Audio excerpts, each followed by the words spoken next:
laking tuwa ng maguno at ang kamay nila ang iyong ilaw. At ang nanay at tatay mo'y di malaman ang gagawin, minamasdan pati pagtulog mo. At sa gabing napupuyat ang iyong nanay sa pagtimpla ng gatas mo. At sa umaga na may kalong ka ng iyong amang tuwang-tuwa sa'yo.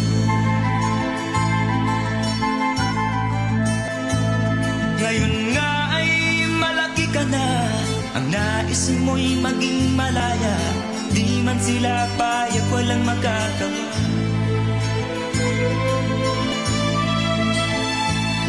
Ikaw nga ay biglang nagbago, naging magkas ang iyong ulo, at ang payo nila'y sinuway mo. Di mo man lang inisip na ang kanilang ginagawa'y para sa'yo. Pagkat ang nais mo'y masundot ang layaw mo, di mo sila pinapansin.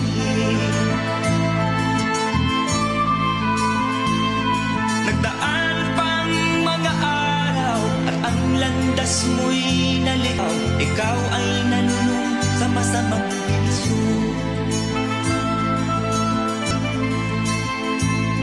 At ang una mong nilapitan, ang iyong inang lumuluha, at ang tanong, anak, ba't ka nagkaganyan?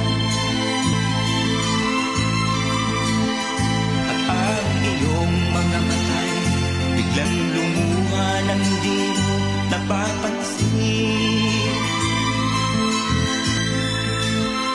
Pagsisisiyag sa isip mo, nalaman mo ika'y nagkamali.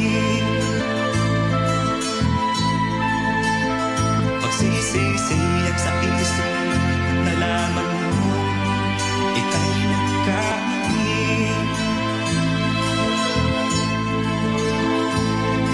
Kahapon ay nilimot mo pati ang iyong masamang bisyo, laking pasalamat ng magulang mo.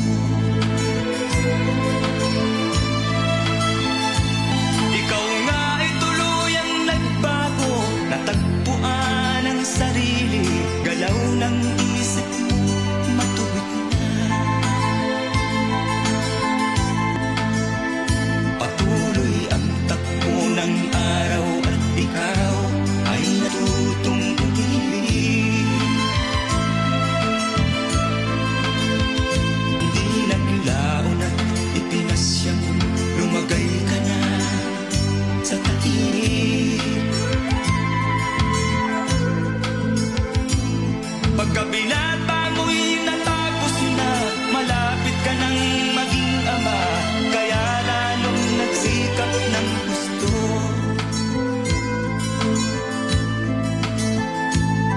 Dumating ang iyong hinihintay, sinilang ang panganay mo, parang langit ang iyong nadama. Ngayon anak, alam mo na kung anong pakiramdam ng maging isang ama. Ganyan din ang nadarama ng iyong ama't ina nang ikaw ay makita.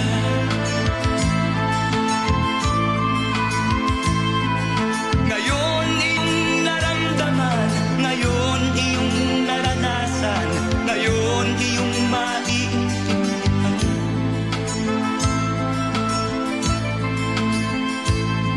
Tama pala ang iyong ina, tama pala ang iyong ama, ngayon hindi ka na magtataka. Hindi pala birong maging magulang, o ngayon iyong dinadala. Hindi pala biro maging magulang o